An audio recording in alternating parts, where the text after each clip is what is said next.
We come together this evening to mourn, to gain comfort from each other, and to express unwavering solidarity with Israel. There will come a time when we will investigate what went wrong, and it is already clear that there have been colossal failures on many levels, but that time is not now. Now we unite. Now we support our Israeli kin.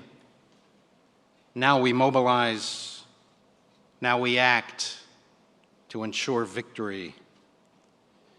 The stakes are very high.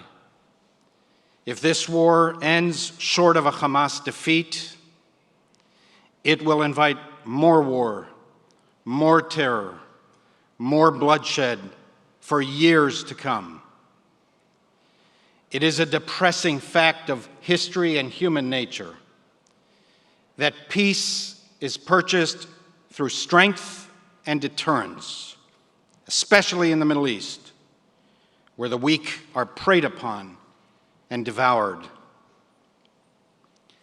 This is a sad, devastating week for the Jewish people and all decent people who value life. We lost more Jews in one day this week, the Shabbat of Simchat Torah, than at any other time since the Holocaust. On no day from the end of World War II have more Jews been murdered. Jewish history will remember this week forever. What was will no longer be. It is a week of funerals, hundreds of heart-wrenching funerals of beautiful people, farmers, teachers, entrepreneurs, mothers, fathers, grandparents, children, babies. Dozens of IDF soldiers, police, and other security personnel who laid down their lives in defense of their fellow citizens. And we know there will be many more funerals in the weeks to come. We saw in vivid reality what a pogrom looks like. Mass mayhem and murder. Make no mistake, Israeli civilians were massacred because they were Jews. Anti-Israel protesters make no attempt to hide it. Gas the Jews, they shrieked in front of the Sydney Opera House. And therefore, this is a crisis that concerns every one of us. It affects our children. It affects our future. It threatens every Jew worldwide and every decent person. The question for us is, do we want to stand up or cower? Do we want to participate or slink away? It is excruciating for me to think of the horror. It shakes me to my core.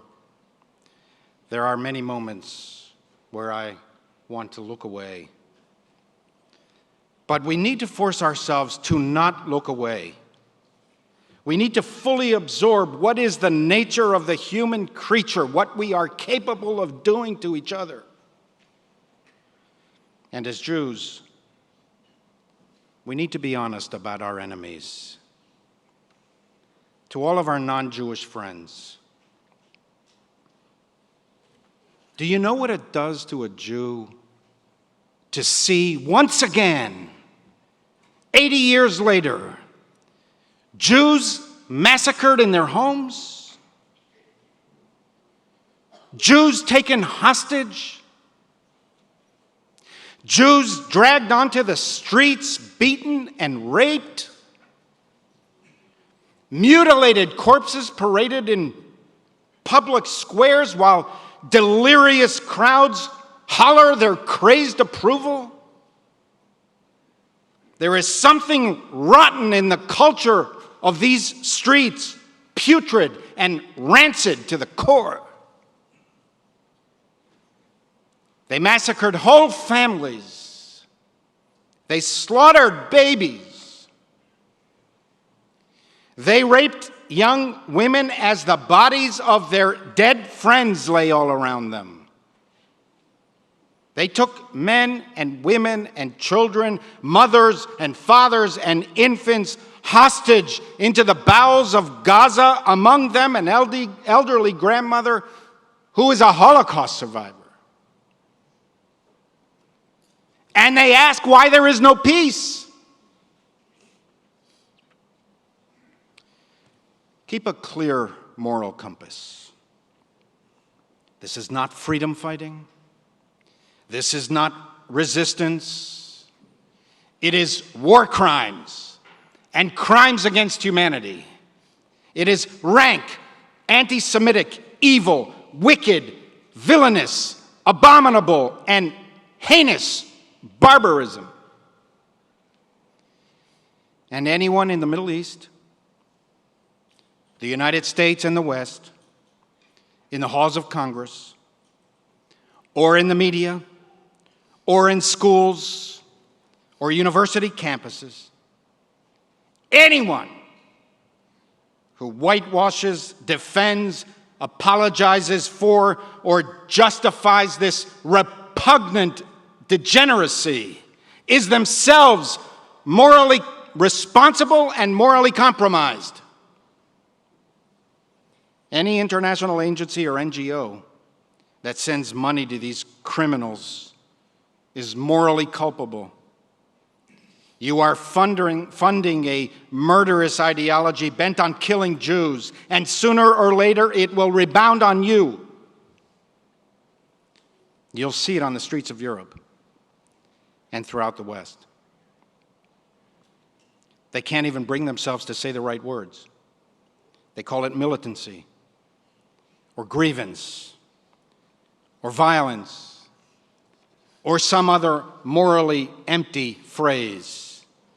And soon, whataboutism and words like disproportionate will begin to creep into the discussion. How's this for proportionality? Don't attack Israel and Israel won't attack you. Any educator, any head of school or university whose message to students and parents is to maintain an environment of mutual respect and acceptance for all, surely a worthy message, but cannot actually bring themselves to call out terrorism, name the terrorists, and condemn their inhuman, atrocious brutality, fails the most important test of pedagogical, civil, and moral leadership. They beheaded adults. They beheaded children. They beheaded infants, babies. Why are the heads of schools? Why are university presidents silent? And if they do release statements, why can't they call out terrorism, name the terrorists, and condemn their inhuman and atrocious brutality? Any religious leader who prays for peace, but cannot call out terrorism, name the terrorists, and condemn their inhuman and atrocious brutality, practices faux morality, cowardly, fake, evasive, armchair ethics, masquerading as spiritual leadership. It is not moral courage. It is moral preening. All of us can make a difference. Do not stand idly by while your brethren bleed. We've prepared a list of things for you to do now and in the future. On your way out, pick up the sheet and resolve to act. If there is an interest in a solidarity mission to Israel as soon as the fighting ends, I will lead it. Let us know if you may be interested. We fully intend to travel as a community together in March as planned, and consider joining that trip. I want to turn specifically to young people and their parents and their teachers. Have some Jewish pride. Safeguard Jewish dignity. It's normative on university campuses to view Israel as colonialist and Jews as white oppressors. Zionism has become a curse word, another term for racist. It's just assumed in so many university quads that Zionists are evil. The deterioration on college campuses is so dramatic that this culture is seeping back into high schools and even middle schools. And let's be honest, it's happening in our space, in the heart of intellectual liberalism. Counter them. Don't be passive. March, demonstrate, protest, stand up for what is right. In besmirching Israel, they besmirch you and all of us and all good people. They corrupt liberalism and distort liberal values. Faculty members in middle schools, high schools, and universities, help your students. Help them to counter radical teachers, professors, and lecturers. Alumni of universities, respond with vigor. Parents of high school and middle school students, hold administrators accountable. Hold teachers accountable. Hold politicians accountable. Hold journalists accountable. There is so much more at stake than even Israel. It is our entire Western values system. Dear friends, there will be bitter days ahead, filled with heartache and pain for our people, and sadly, for those in the Palestinian community, and there are many who want nothing to do with Hamas. I'm filled with dread for the fate of the 150 hostages held in Gaza. Hamas threatens to execute them one by one, ISIS style, and show the beheadings on social media. But Israel was established to empower Jews with self-determination. After 2,000 years, a persecuted, abandoned, decimated people finally rose up and said, enough! The days of murdering and massacring Jews with impunity are over. We will protect ourselves. We will defend our people. We will be masters of our own fate. There have been so many acts of military valor in Israel as to make our chests pound with awe. There have been so many acts of civic courage.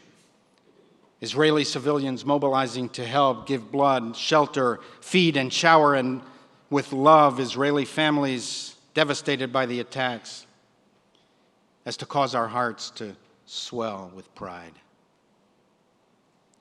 Rest assured, they will not break us. There is no force in the world more powerful than the united spirit of the Jewish people in urgent times. It broke the will of Pharaoh, of history's tyrants who couldn't fathom how Jews were still around. And it will eventually break the will of Israel's contemporary enemies. Until that day, there is no alternative but to fight back. I wish with all my heart it were not so. Israel will prevail. the Jewish people lives. Am Yisrael Chai. Am Yisrael Chai. Am Yisrael Chai.